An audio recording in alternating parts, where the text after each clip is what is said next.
You expecting something to happen? All right. I know it's a countdown. And yes, it's a countdown for recording. I'll talk about that. All right, let's begin, okay, because the sooner we start, the sooner we can be done. Today, probably not a full time, but sometimes I like to talk a lot, so I'll try not to, because I know you've got other things you'd rather do. Okay, I mean, that's true. All right, but here we go. All right, welcome to INFS1201. Okay, I avoid asking the question, who's coming back for a second? I don't actually want to know.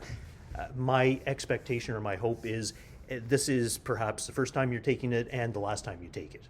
Okay, and yes, I know that the course has a bad rap in terms of passing rates and so on, and a lot of people say it's impossible.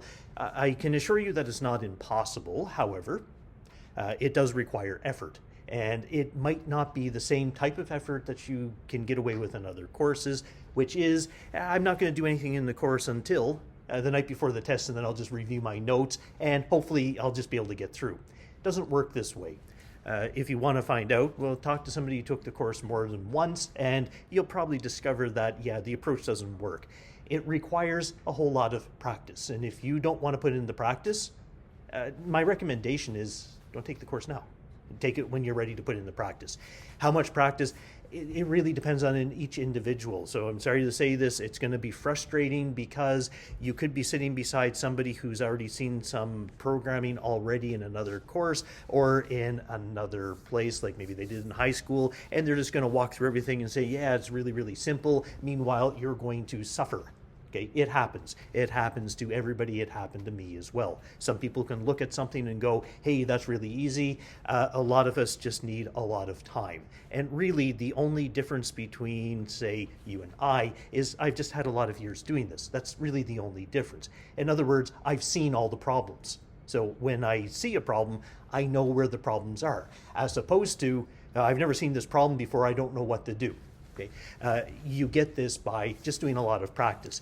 So my recommendation is you want to make a lot of mistakes on your own time so that you don't make any mistakes on the test. And if you do make a mistake on the test, at least then you'll be able to figure out where things have gone wrong. Right.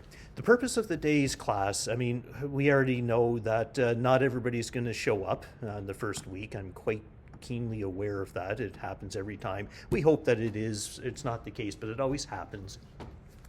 But because of this, all that I use the first day for is really to get a background on what's happening. First of all, the instructor details, which it didn't fill in anything. Whoops. Okay. I suppose I should fill this out now. All right. Well, you know who I am. Let's see. The professor email. So email's pretty simple. robert.for.ud. Oops, not dust. udst.edu.qa. Office is in 10266. Not B.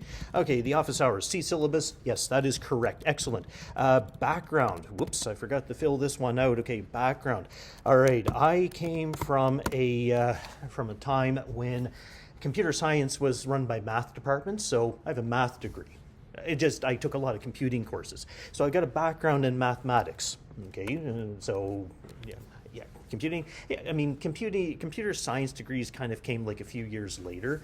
So some of my friends who ended up starting like 4 or 5 years later got degrees in computer science. Mine says math, but I still do the same thing. I've also worked in the world of embedded systems, which is really, really cool. And if you want to know what an embedded system is, embedded systems you will find absolutely everywhere. For example, your car has an embedded system in it. It's got a little computer chip. What does it do? It does a couple of things. One, it will decide whether or not the lights come on when you start the car. That's a requirement in some places, and it's not a requirement in others. It's not in Qatar. That's why you'll see people driving around at night without any lights on, because it doesn't happen automatically. It also controls the fuel mixture to give the best possible performance or fuel efficiency, and it has a very annoying little alarm that sounds when you go over 120. Okay, yeah, that is a computer. Inside there's a little chip, you might call it a chip, but actually all that it is, it's just a computer. It's doing the same types of things that you learn about in 1201. It just happens to be it's not a general purpose computer, so you can't play Tetris on your car's computer. The only thing it does is it controls the carburetor and the ignition system and the annoying little 120 kilometer per hour limit. Okay, that's what an embedded system is. So I used to work in these things, very, very challenging things. Research interest, well, okay, that's really more for the people with the doctors. I've done lots of stuff in terms of research, in case anybody's interested. Usually I find people are not, but I'll say it anyway. All right, remember what I came from? I came from a math degree. Okay, so some of you would have taken a course, maybe in high school or maybe here, about calculus. Okay, nobody likes that. What I used to do is I used to write computer programs to solve calculus problems. It's a good way to describe it. It's kind of a weird little niche. I see that hardly anybody's doing this anymore. All right, here we go. Let's get back to here. Okay, so now it's filled out. All right, so what is this course? What is this course? Well, actually, I should say what is in this course. All right, well, it does say what is in this course. Okay, yeah, eyes are going bad. All right, what do we do in this course? Okay, it's a continuation of the 1101 is probably a very quick way to describe it. What I do is I do a very, very brief review of some of the 1101 topics, not all of it, just a couple of things. Like, for example, I will remind you about strings. Okay, because we need some slicing stuff and so on, just to remind you. I will remind you about the different types of things, and I know that INFS 1101 is now covering functions, but I know not enough was covered about functions, so that's really our place where we begin. Like, for example, you know how to define a function, but do you understand the concept of variable scoping and parameters, and what does it mean to pass these things around? And if you pass something and you change a parameter, does it affect the rest of the values? So I have to cover some of this. We then move on to what I would describe as the real stuff, and that happens to be primitive data structures. Sounds easy. It's got the word primitive. Okay, well, if you talk to somebody who's taken the course before and you ask what was the hard stuff, they'll probably say things like dictionaries and lists. So let me put this into a context that everybody from an INFS 1101 can understand. The very first programs that we would have gotten you to write in 1101, very straightforward programs, ask the user for some input, do some calculations, provide an output. That's easy. The next step up in that would have been add some if statements. Also pretty easy. Then along came loops. And as soon as you put a loop into your program, suddenly everything kind of fell apart because it's no longer simple. You're looking for patterns because you want to repeat the same code, but it applies to different values every time. That's what makes things a little bit more challenging. When it comes to dealing with lists, okay, so to put this into context, a variable in 1101 contained one value. A list can contain 1,000,000 values. One variable, 1,000,000 values. To be able to process these things, you need loops. Oh, remember the hard stuff? Oh, and by the way, everything that we do in this course also involves functions, because lists and functions and loops are kind of like what I would call the main building blocks of any program. Then what we do is we take a look at something called sets and tuples, very, very simple modification to list. If you can manage lists, you'll manage the next two. And then along comes something that's a little bit different, actually quite a bit different, called dictionaries, but very, very critical. And really, if you're ever going to be involved in in any type of programming, which is pretty much everybody here, because everybody's going to do some scripting. Somebody will put up their hand and say, yeah, but I'm a FinTech student. So FinTech students occasionally have to take some data and you might have to manipulate it. And it doesn't always work in a spreadsheet. Sometimes you need programming logic, and yeah, you'll need to be able to build these things. So having access to things like dictionaries, very, very critical, because it can make things much easier. All right, we're going to spend quite a bit of our time on these primitive data structures. Towards the end, the last 4 weeks is to cover something called basic searching algorithms. We're actually going to see searching algorithms all the way through. We'll formalize it a little tiny bit. I'll also talk about the basic sorting algorithms. How do you take a list of values and put them in increasing order? There's some very, very common ways how to do this. And something that I also find very, very important for an intro programming course is file processing. You see, if you go to the internet and you want to get some data, quite often what happens is it comes in a file that you can download. Okay, now you might say, well, I'll just open up the file and I'll type the data into my program. No, you don't want to do that. You want to be able to read the file directly into Python and then do some work with it. All right, next up, the evaluation scheme. Ooh, okay. Danger, danger, danger. This comes from the course syllabus. Okay. A bit of a problem that we have here is, well, we are trying to be accredited. And I assume that this is a good thing, and most of the students always seem to want it, even if you're not sure what it means. But yeah, are the programs accredited? What the word accreditation means doesn't mean that, oh, it's high quality and so on. What it means is that we have a process and we follow it. Okay. One of the things that we have to do is when we evaluate students, it has to be according to a set of guidelines. It's not provided, but it has to be whatever we tell you. Okay? Like, for example, labs will be worth 10%. Okay, done. You see, I'm not allowed to go in, I'm not allowed to make changes to this. I can't suddenly show up and say, okay, now the labs are worth 80%. Sometimes I get questions from students saying, oh, can we lower the value of the final exam? And the answer is actually, no, I'm not allowed to. However, here's a bit of a problem is I have to deliver exactly what's given to me in the course syllabus, the official course syllabus, and I don't have a copy of it yet. I'm told it should be very soon. So I think by Sunday I should have it, and I will make the syllabus available. So there is a chance that these numbers will change. I'm not expecting them to change in this course. This course is stable. This is the same one we've been using. But until I get it, I can't say that these are the numbers. But this is what I'm expecting. Okay, evaluation scheme. Okay, the easy one to get out of the way. Yes, there's a final exam. Oh, sorry, thumbs down, there's a final exam. Okay, I know what happens. All right, another thumbs down, yeah, there's a midterm. Okay, the midterm happens midway through. There's also a lab test. Boo, yeah, I know it's all the stuff nobody wants. I will warn you in advance that the lab test and the midterm, because we have a large number of sections and a large number of students, the only way that we can actually properly deliver these is to drag you in on a Saturday morning. I don't like to do it because, well, I have to come in too, and I have to convince a whole bunch of other instructors to come in and look after it. I'm really sorry, I don't want to do this. I will post the dates as soon as possible. Okay, as soon as I have it, I've made some changes to it, and even the syllabus I have might be a little bit out, but as soon as I have it, I will post it and I will stick with it. Okay, and that way you can plan. I'm trying to avoid, there's a week, there's a break. Somebody may bring you in during that break, but I won't. All right, so those will come. I will promise I will have those by next week, and I will stick to them, and they will not change. All right, we also have some quizzes, and we also have some labs. The labs, 10%, the quiz is 15%, the lab test in the midterm, 20 and 20% each, and the final exam, 35%. All right, so labs. I better talk about what a lab means in the context of INFS1201. It's a little bit different than some of the other courses. All right, quizzes, I can start with pretty simple. Everybody from 1101 will understand the quiz. Quizzes are short little quizzes. There's usually 5 questions. I think they're 5 questions each one. They're like 10-15 minutes in duration. They're not very long. They're all multi-choice, and it's usually just a very quick, what's the output of this program?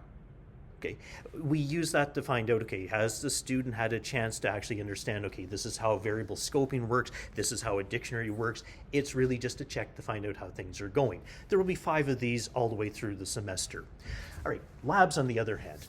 When you go to the lab period, and your lab instructor will explain this as well, when you go to a lab period, there are basically one of 2 things that will happen. The first thing that will happen is there will be a set of exercises. The instructor may give you some instruction at the beginning to say, okay, here's what we're going to be doing today. Here's an example. They might get you to try some stuff. It really depends on the style of the instructor. The exercises that you work on, they're for your benefit. Okay, that's it. They don't get submitted. They're just for your benefit. Okay, so how do I get my 10%? Unfortunately, what we've had to kind of resort to is we treat the lab assessments as actual assessments. Labs are programming exercises where you have to work on them yourself. Looks like a test. And yeah, that's exactly what it is. We found simply that having a bunch of students submit stuff randomly from ChatGPT and from their friends really isn't helping. We need to provide a little bit of pressure so people say, okay, I've actually got to do some work on it. These are not really difficult exercises. They're very, very similar to the lab exercises we provide, but you actually have to work on them yourself. There are 7 in total, but I give you a little bit of a reprieve, and I only count 4 of them. And it's not the 4 best, sorry, it doesn't work this way. I count every other one. I count lab number 2, lab number 4, lab number 6, and lab number 8. That way we've got some spare labs. In case you miss one, we can usually use the next lab. For example, if you miss lab number 4, we'll use lab number 5 as its grade the next week. That's something you deal with the instructor. Right, so that's something a bit different. The other thing that will happen is people will ask me, okay, what's the format of these things? Okay, we try to more or less we've been pretty good at standardizing these. I've got it pretty much stable now. I won't tell you the exact number of things because we tend to tweak it a little bit to say, okay, is this working? Do I need an extra question? Do I need one less question? However, let's work at it this way. The midterm consists of 2 parts. There's a whole pile of MCQ questions and there's some programming questions. Usually it's 1 programming question. That doesn't mean it will be this time. It could be 2, but it's not full of programming questions. It probably has 1 programming question. The final exam, kind of similar. A lot of MCQs, kind of like the theory tracing type thing, and then there are some programming questions at the end. So yeah, we have both. We need to, because if we don't, then we end up not testing you on certain things. All right, the lab exam, on the other hand, has no MCQs and it's just programming. Just pure programming, nothing else. It's like 5 questions. And again, don't quote me on this. It might be 4 questions, might be 6 questions. I have to look and see what we've done before and whether or not that actually matches, but it will be just programming questions. The programming questions that we end up using within the midterm and the final and the lab exam. Okay, I can say one thing about this. As soon as I find my mouse cursor, here we go. Course home, and since everybody's been through INFS1201 the past little while, you're probably familiar with our horrible little tool right here. This is the online interpreter. All right, yeah, we give you access to this during the assessment so you can try your code and paste it back in place. So yeah, we at least have the ability to test code. So that's a good thing. All right, next up, it's going to happen. So I'm going to set up the rules right up front. So that everybody is keenly aware about what is about to happen. No matter how much we try, there will always end up being cases where students end up missing things. Okay, it happens. Sometimes students are sick, sometimes students are sick. Okay, you can read that in whatever you mean. But in any case, and sometimes there are other things that pop up and students are not able to attend various assessments. So the rules in this course are very, very straightforward. Do not go to your lab instructor and tell, can we do, no, follow these rules. If I find out a lab instructor is doing something they're not supposed to, I will find out and I'll fix it. Okay? And I will follow the rules here. If you miss a lab or a quiz, okay, all we're going to do is we'll just use the next one. Miss quiz 1, no problem. We'll use the grade for quiz number 2. If you miss quiz number 5, we'll have to use the final exam because there's no more quizzes coming afterwards. You miss a midterm with a medical note, we use the final exam grade. You missed a lab test with a medical note, you have to do a lab test. You can't get away from the lab test. Okay, so don't be sick for the lab test and say, oh, I'll just use the final. No, it won't work. You will have to do the deferred lab test. And of course, if you missed a final exam with the medical note that's a deferred exam, please note you can only have one of these in a semester. So if you're sick for a quiz and you're sick for the lab test, one of those is getting a 0. And I assume that you probably want the 0 on the quiz. It's the only thing we can do, because otherwise we can end up with a situation, we've seen it before, where a student is sick for quiz 1, quiz 2, quiz 3, quiz 4, lab 1, lab 2. No, we're not doing it. One time only, okay? One only. I will enforce it this time. Okay, textbook. All right, how many people buy the textbooks? I know nobody needs to write. Oh, somebody bought a textbook. Wow, that's shocking. Any case, there is an official textbook. It's listed in the syllabus. It has to be there because of our accreditation requirements. The textbook that they picked, I don't know who picks the textbooks. It isn't really that great. There's many other good textbooks. The one that's listed is not that great. In fact, if you read the preface for the textbook, it says that this textbook was created for a course at MIT. Now, I don't know if you know about MIT, but MIT is a little bit advanced. This is where the best people go, and what they're trying to do is they're trying to get rid of people that are not the best. Okay, I don't think this is really the approach that we want. Yeah, obviously, for really strong students, yeah, it can be a decent textbook, but for students that are less than strong, and even I would fall into this category. Yeah, there's better things. All right, so what I've done is I found a copy of this book called OpenStack's Introduction to Python. It's legal and free. It's the right price. Is it really good? It's not great, but you know what?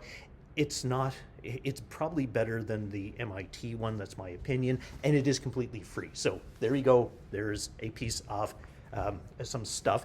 Let me show you a couple of really important things about what I do. Okay, what comes next? Yeah, okay, that's a good time to do this. Let's get over to, okay, no, this one. Okay, let me get over to my course in D2L.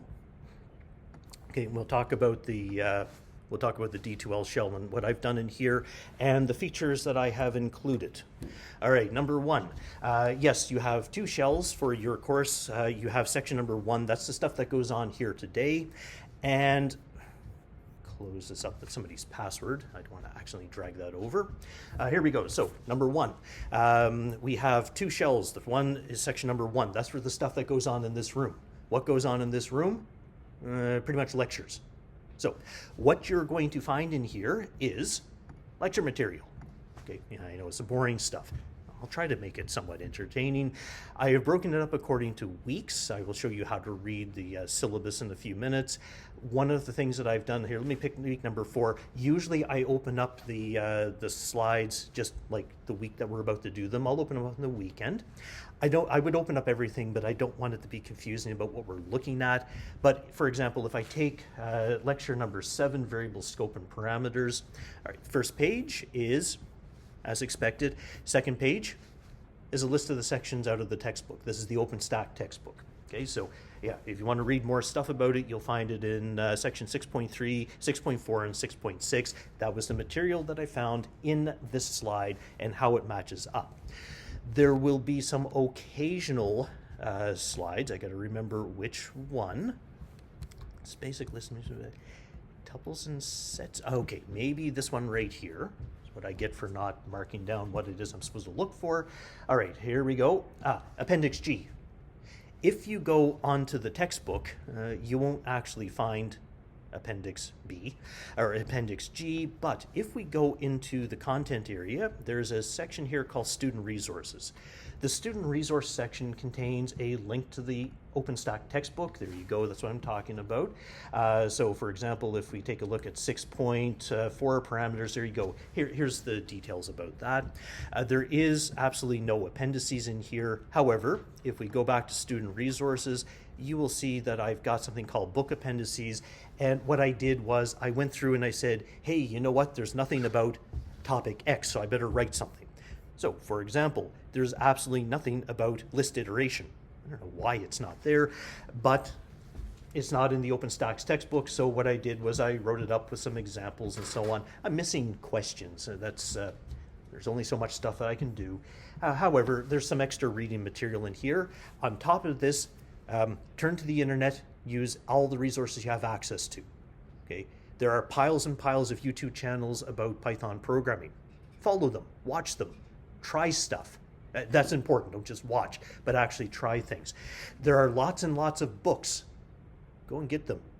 Even if it means that you're downloading a PDF that's not entirely supposed to be downloaded, get them anyway. Do extra exercises. Remember, your objective here is to not take this course from me in winter. Okay, that's what you want. You want to say, whatever happens, I don't want to take another course from this guy. Okay, so I will not take that as offense. If everybody passes, it's good. Okay, you might get me with another course, but for at least this one, yeah, I don't want to see you again. Okay, in this course. All right, so take everything that you've got.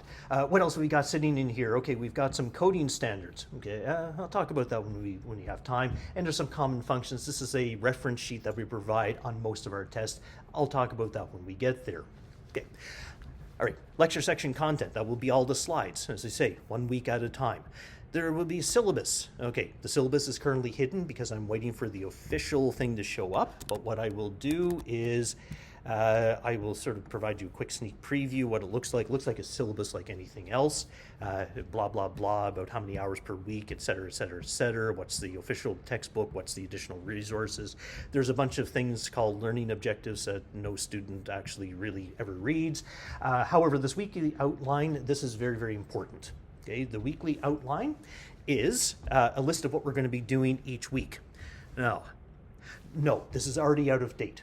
Okay, don't take a picture of this because I've already made a change. Don't mark out any of the dates either, but I'll give you an idea about how it's read. All right, first of all, you'll notice that some things are red, some things are black. Okay, black is good, red is dangerous. Red are the evaluations that count. Okay, like for example, when you do quiz number 1, that's going to count towards your final grade. When you do exercise set 4, it doesn't count. If you do lab number 3, it doesn't count, but lab number 2 and lab number 4 count. Okay, done. That's it. All right, so here we go. This is not here anymore. Okay, I've already decided I'm not going to put it here. I'm going to put it 1 week later. Not so we have an extra time to include extra things, but because of something that's absolutely brand new called a mid-semester break.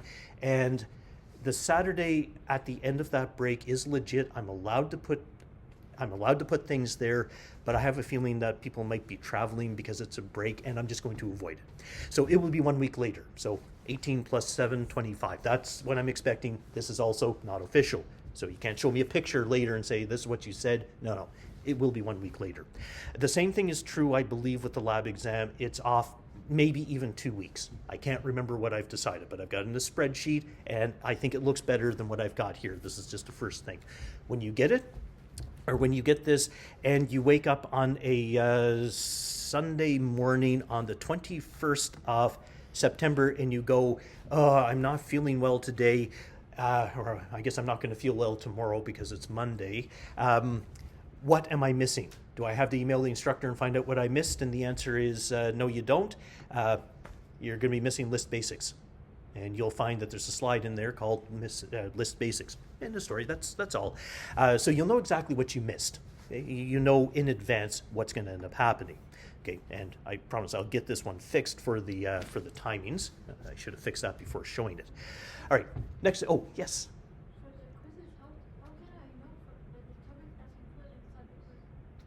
Sorry, in how can I know that the material?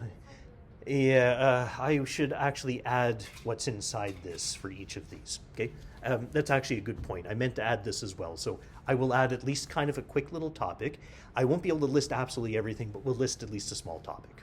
Okay, so for example, like quiz number 1, I believe has to do with basic programming. Okay, I'll add the name basic programming so we can see it coming. Okay, all right.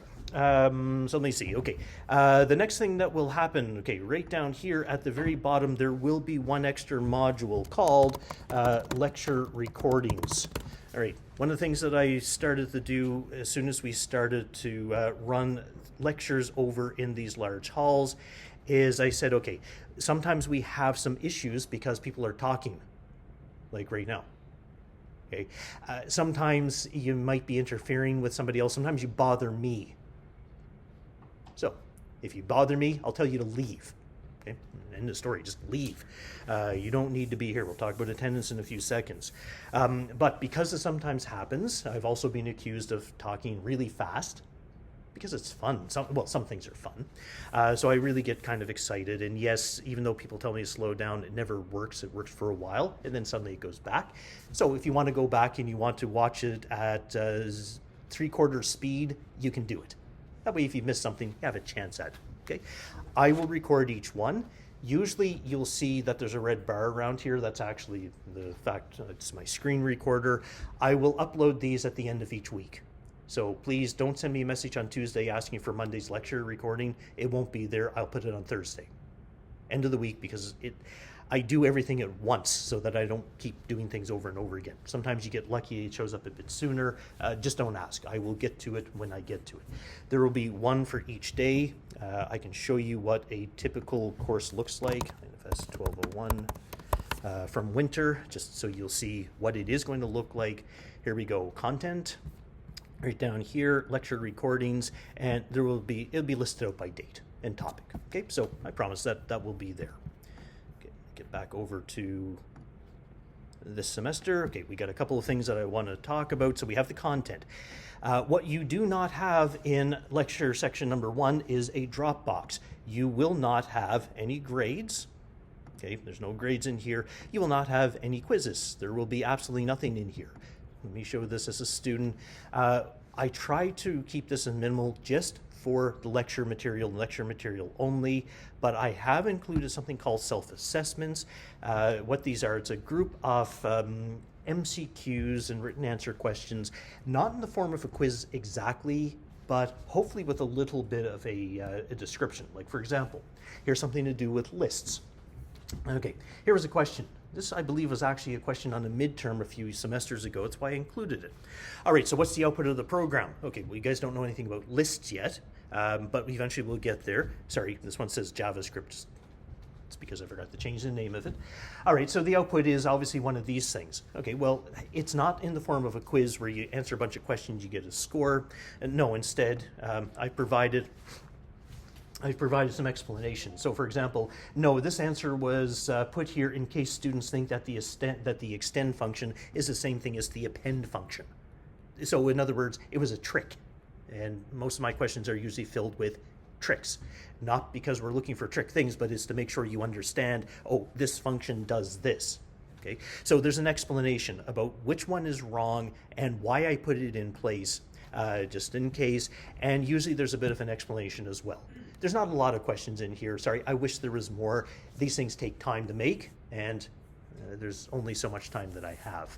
Okay, so over time they get a little bit more each semester, but I haven't had time for the last couple of semesters because there's many other things that need to be fixed. Okay, so those are the things that we'll find in the lecture section. Let's see if there's anything else that I said. Okay. Okay, the lecture section is useful because you will see some what I call the tricky things where students make mistakes. The one positive thing is been running the course now for many, many semesters. As a result, I know the problems students are going to have. Okay, so pay attention to these. If I say a bunch of students make this mistake, you might want to mark that one down and say, oh yeah, I'm about to do the same thing. Okay, because I can tell you in advance the types of problems. All right, lab section. Oh, sorry, one final thing, news section. All right, every week, I'm not sure if you've been in here yet, but you'll notice already that I posted a news item called Week 1 Start of Semester. It's another thing that I do so that students understand what's going on each week so that nothing catches you off guard to say, oh, I didn't know that there was something coming. Okay, first of all, it's in the syllabus. Second, it will be listed here. Okay, so, but sometimes we need to change things. So just check here, Sunday morning, Saturday evening. Usually I try to do it either Friday or Saturday. I will simply say, this is what we're doing this week. I will list it off as what I'm going to cover in the lecture. So look at this. This week I'll be introducing the course and explaining the evaluations. You see, we're already done.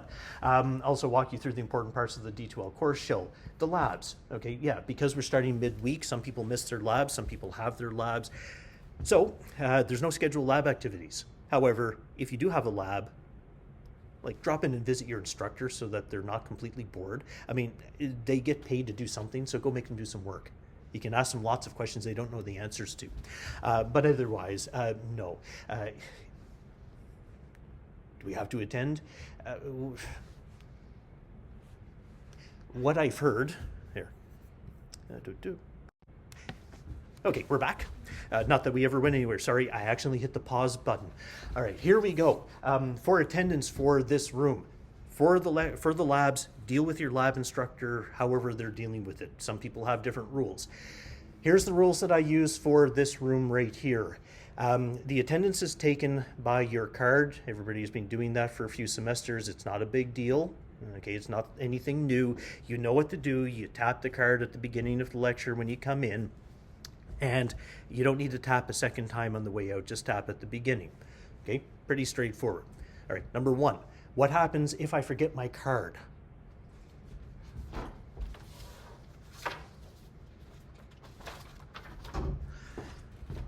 I will always carry a piece of paper with me, one for each day of the week, and this one right here says August 27th, that's today.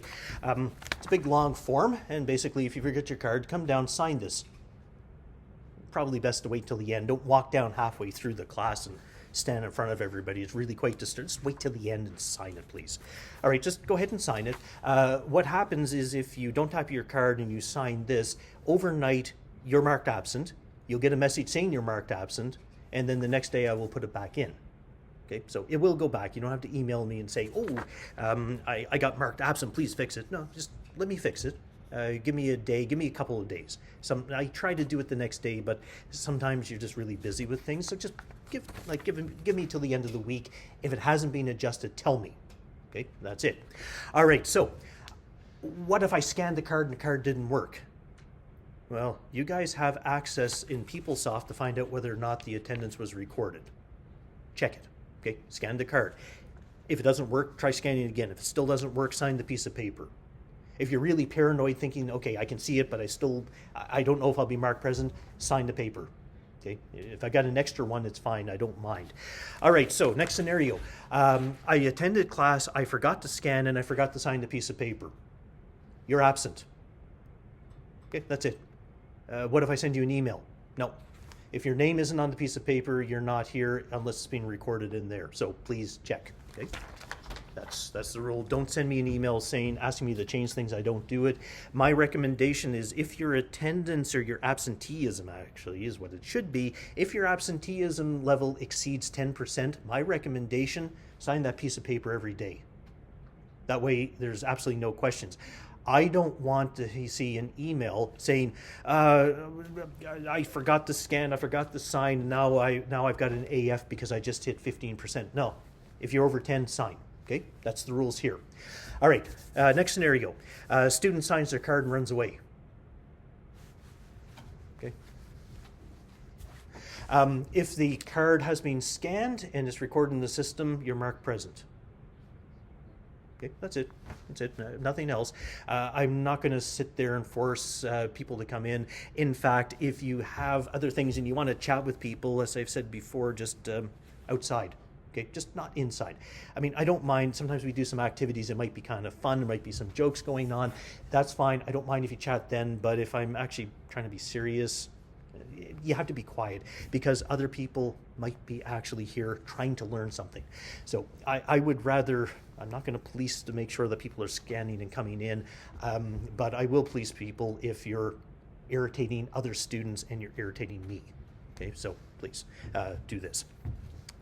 All right, back over to the D2L lab section. Okay, so I will show you a lab section and what to expect and where to look. Okay, first of all, I've got a lab section right here.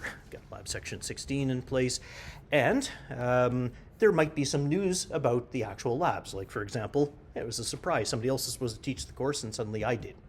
All right, so that's a reasonable thing. It's up to the instructor whether or not they're going to put things here. Under content, you're going to find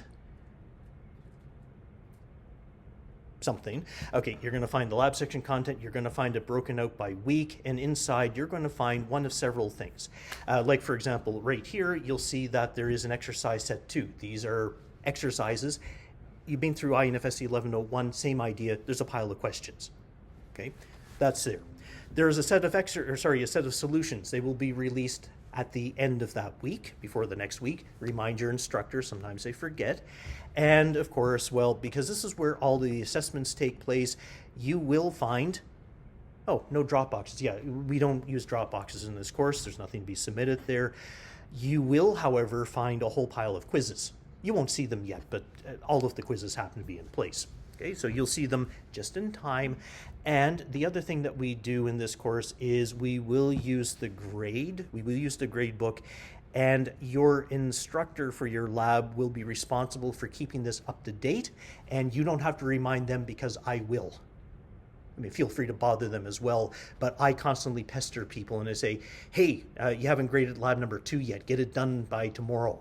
Okay, so yes, I get to tell them because one of my jobs is to take the grades from here and put it into PeopleSoft, which is the official record. Okay, so don't worry, I will be the one forcing them. So far, everybody's doing really bad. Okay, well, I guess it happens. All right, next thing up, yeah, there's no self-assessments in here. Your instructor might put some extra stuff in. I can't say for sure, but really it's the grades and the quizzes and the content. Those are the important things for the lecture, for the lab section. Attendance, deal with them because everybody has their own little process. So it's exercise sets and problems, solutions to the labs. All of the assessments, the quizzes, midterm, final, everything will show up there because, well, that's where the evaluation takes place. All right, so lab exercises. The exercises in the labs are absolutely critical, which is kind of funny because they are worth 0, but they're worth everything. Yeah, they're really, they're critical for you to do. You need to work on these. It says complete all the exercises yourself, even if they're not worth any points. By yourself, I'm talking about you doing it, not your friend doing it and you looking at it. If you want to take that approach during the lab exercises, some students work well together, where one person types and the other person says, no, you forgot this. That's completely fine. This is open. You can do this type of stuff as long as the instructor in the lab doesn't say, no, you're not allowed to. That's fine for the lab exercises. I kind of encourage it. Some people like to work on their own. Some people like to work in 2s or 3s. Working as a group of 10 is probably silly. But if you want to work as a group of 2 or 3, it's completely fine. However, my recommendation is if you do that, you go home and you do them all again. And I don't mean you copy what they've done and type it in and go, hey, look, yeah, it still works. No, you have to go through the process of making the mistakes and finding the mistakes. The lab assessments are always based on the exercises. Okay. So what I've been kind of careful about this is, for example, the stuff that you do in lab number 5, you probably saw very similar exercises the week before in the exercise set. Okay, so I've tried to keep those as close as possible. Unfortunately, even the midterms and the final in the lab exam, they're usually based on it as well. Nobody ever believes me because, well, that's where you really get put under a lot of pressure. So they are often the same. They are often quite simple, but of course during a testing environment, it feels a lot worse. All right, so how to get through in this course, and this is my final slide. Okay, number 1, attend all the lectures. Why? Well, because they're fun. Okay, we'll make fun of everything. We'll make fun of the institute. No, actually do that. But there are some interesting things. We will do a couple of really funny things. I've got some little Kahoot exercises occasionally I'll pop out. They're very challenging. They're much more challenging than the MCQs I give in the on the quizzes and the exams. But as I said, I know from experience the types of problems that students have, and I can point out saying, hey, yeah, these are the things that's going to cause you trouble, so yeah, you might want to make note of it.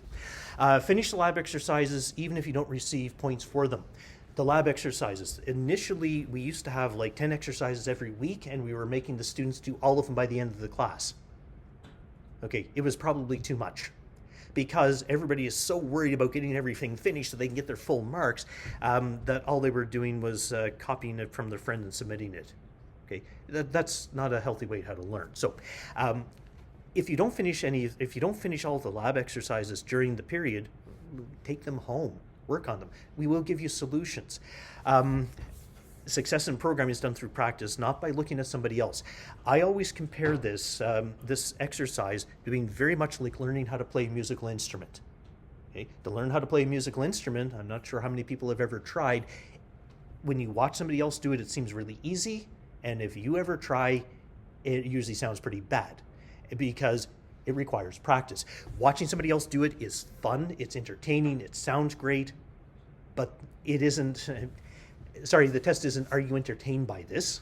The test is, actually do it. So you need the practice of doing it. So I can make it kind of fun in here, but what I try to do, it isn't so much the answer that I'm covering in this course, it's how did I get there? And you're going to see me do a lot of things where I'm going to make a lot of mistakes on purpose, because these are the things that the students do, and we're going to try running it, and we're going to be stuck, and there's going to be times where I make mistakes not on purpose, and you're going to catch it, because everybody makes mistakes. Hopefully I can spot it at the same time that everybody else does, but you learn by seeing the result of something, and then you conceptualize what should be happening, what should I see, why did I see the answer that I've got. These are very important. It isn't just being able to type the code without mistakes, it's to be able to have a hypothesis to say, I think this is going to work, When it doesn't work, you then need a process to figure out why it didn't. And I'm going to show you ways how to do this. For example, I'm not sure people who've done this in 1101. Okay, you guys haven't seen big programs yet. You don't see them here in this course either. Say the biggest program's probably 20 lines, 20, 30 lines maybe. Real programs are a couple 100 million lines. Okay, just to freak you out by that. So does somebody just write 100 million lines of code without mistakes? And the answer is no. They write in little tiny sections. I'm going to be doing the same thing. I use a lot of print statements to explain what's happening, to figure out what's going on. And what I saw last semester is people actually started to believe me that this is the way how it's done. And yes, these were the people that were successful. Because they didn't just write 10 lines of code and hope that it worked. They wrote the 1 or 2 lines and they ran it to find out what's happening. This is the way how you develop programs. If you don't get into this mindset, you won't make it through. Okay, that's it. Okay, work on extra exercises. Go find stuff outside of the class. We've got a bunch of things in here. Some of the exercises are, I've been trying to get rid of the really weird ones, but there's still a few weird ones. Some of them are okay, but it's not enough. Okay, yeah, 10 questions a week. Sorry to say, it's not enough. Go get some others. Where do we get it? Okay, find a book with extra questions. The OpenStax textbook doesn't have. I am going to put together a small document this semester. I was hoping to have it done already. It's going to be the previous questions from 1201. And I'm going to go through and I'm going to collect every lab exam question and every midterm question and every final exam question. No, not final exams, midterm and lab exams. And I'm going to put together a little book and say, here's a pile of questions that we've asked before. Will we ask them again? No. But you can use them as practice, because we never ask the same question ever again. I can make an infinite number. All right, ChatGPT, is it your friend? The answer is yes, if you use it the right way. Do not copy the question, give it the ChatGPT and say, here, give me a Python program for it. That doesn't help you. I mean, it gives you an answer, but that doesn't help. Don't give ChatGPT a question and say, please explain it to me. I see a lot of students try this. No. This I don't find is actually a very effective approach. If you want to use ChatGPT, use it for the following way. You can give it the code or give it the question and you can say, I wrote this, but it didn't work. Why? That's fine. Okay. And then it will narrow down and say, well, you forgot to do this. That's a good use of it. Or give it a question that we've given in the lab and say, give me more exercises that are similar difficulty of this. Or better yet, give me something that's more difficult than this. Okay, that's the way how to use an AI. Don't just say, give me the answer, but actually provide feedback, provide more questions. Please explain why this didn't work. Okay, and of course then read it. Because of course just getting the answer, well, that works perfectly fine till you get to a test. And since every evaluation is done closed book and you don't have access to the internet, you're going to need to be able to do this yourself. You won't have access to ChatGPT. Oh, okay, and that's blank, and that means that's it at the end. Okay, perfect. So let me close up this 47 minutes.